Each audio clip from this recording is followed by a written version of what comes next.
The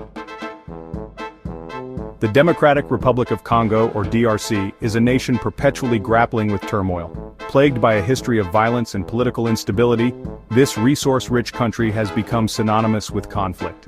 At the heart of the current crisis lies the M23, a rebel group whose resurgence threatens to plunge the eastern DRC into further chaos. The DRC's vast mineral wealth, instead of being a blessing, has fueled greed and conflict.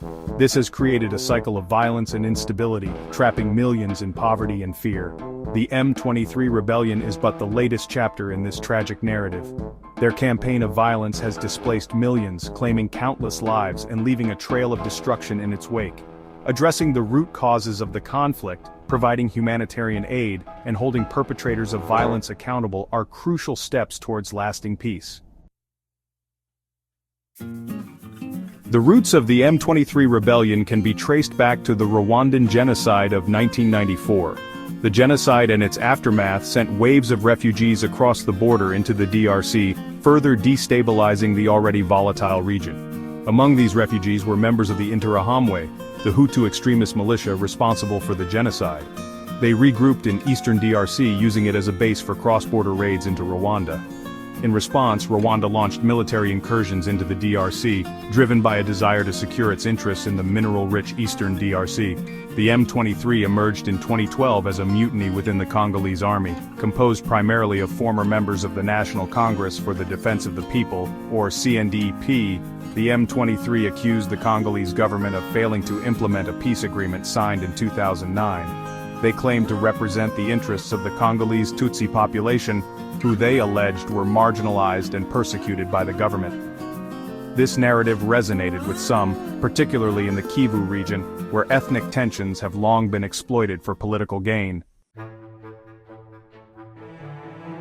The M23's emergence in 2012 marked the beginning of a new chapter of violence in the DRC. Their initial offensives quickly overwhelmed the Congolese army, capturing key towns and strategic locations in the eastern provinces of North and South Kivu. The rebels' advances were marked by widespread human rights abuses, including killings, rape, and the recruitment of child soldiers. In November 2012, the M23 captured Goma, the capital of North Kivu and a major commercial hub. Despite international pressure and a UN-mandated intervention force, the M23 continued to operate in eastern DRC, engaging in sporadic clashes with government forces and perpetrating abuses against civilians.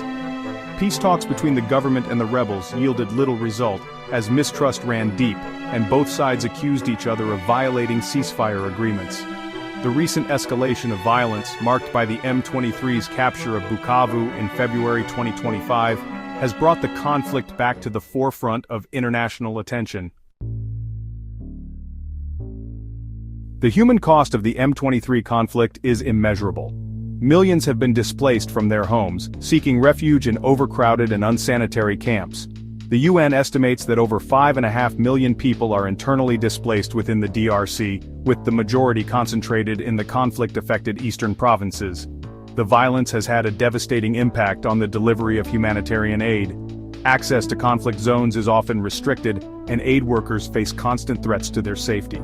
The lack of basic services such as clean water, sanitation, and healthcare has created a breeding ground for diseases like cholera, further exacerbating the suffering of the displaced populations. Sexual violence has been used systematically as a weapon of war, leaving countless victims traumatized and ostracized.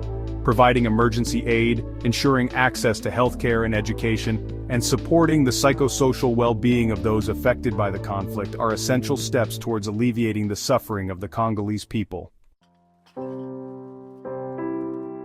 The international community's response to the M23 conflict has been marked by a mix of diplomacy, military intervention, and humanitarian aid. The United Nations has deployed a peacekeeping force, MONUSCO, to the DRC, tasked with protecting civilians, supporting the peace process, and neutralizing armed groups.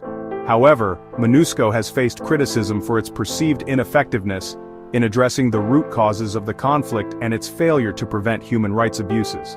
Regional actors, particularly Rwanda and Uganda, have been accused of supporting the M23, providing them with arms, training, and logistical support.